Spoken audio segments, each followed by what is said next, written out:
सुप्रभात।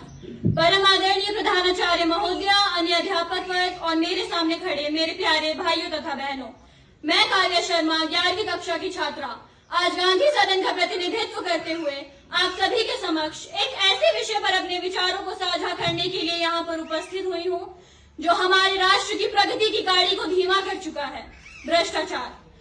वही भ्रष्टाचार जो हमारे देश के विकास की राह में बाधा बन चुका है।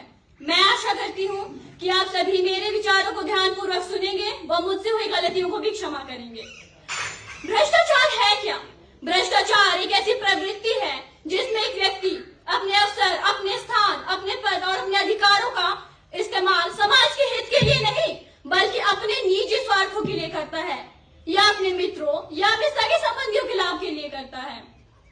भ्रष्टाचार एक ऐसी बीमारी है जो हमारे समाज को, हमारे शासन को और आम आदमी को खोखला कर चुकी है।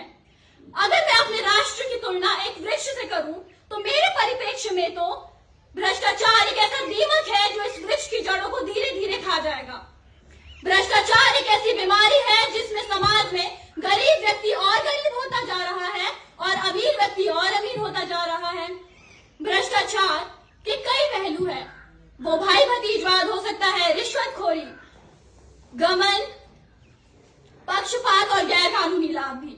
भ्रष्टाचार तब कायम होता है जब एक युवा जिसके पास प्रतिभा हो परंतु उसे नौकरी ना मिलके किसी ऐसे युवा को नौकरी मिल जाए जो रिश्वत देकर नौकरी ले चुका हो। क्या उसके मन में ये नहीं आएगा कि उसकी प्रतिभा व्यर्थ हो चुकी है? भ्रष्टाचार तब कायम होता है जब सरकार योजनाएं चलाती है, जरूरतमंदों के लिए पैसा भेजती है, लेकिन वो पैसा जरूरतमंदों तक पहुंच ही नहीं पाता है। क्यों? क्योंकि उसी सरकार के अधिकारी बेईमानी से घोटाला करके उस पैसे को गुम कर देते हैं। जरूरतमंदों के मन में नहीं आएगी क्या सरकार ने उनकी मदद नहीं की। भ्रष्टाचार एक ऐसा दैत्य है जो हमारे समाज के विकास को रोक चुका है, समाज की प्रगति को रोक चुका है, राष्ट्र को खोखला कर चुका है। और हम तो सीना चौड़ा करके कहते हैं कि मेरा देश तरक्की कर रहा है। मेरे साथियों, ये देश तब तक तरक्की नहीं कर पाएगा जब तक हम लोग इस भ्रष्टाचारी रूपी दैत्य से नहीं लड़ जाएंगे। भ्रष्टाचार केवल दूसरों की गलती नहीं है।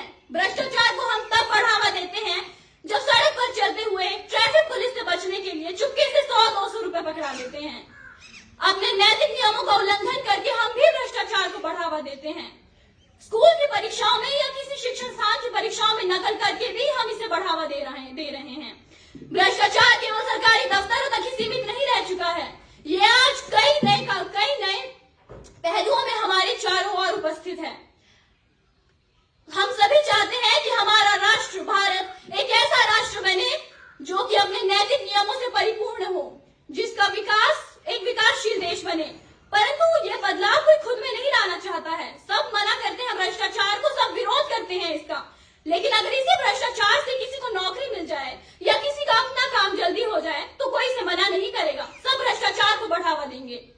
अंत में अपनी वाणी को विराम देने से पूर्व मैं बस इतना ही कहना चाहूंगी कि अगर हम सच में इस भ्रष्टाचार रूपी दैत्य से लड़ना चाहते हैं तो हमें बेईमानी से मुंह मोड़ लेना होगा, रिश्वतखोरी का विरोध करना होगा, ईमानदारी को अपनी आदत बनाना होगा और अपने देश के लिए मैं क्या कर सकती हूँ इस चीज पर जोर देना होगा। धन्यवाद। जय हिंद, जय भारत।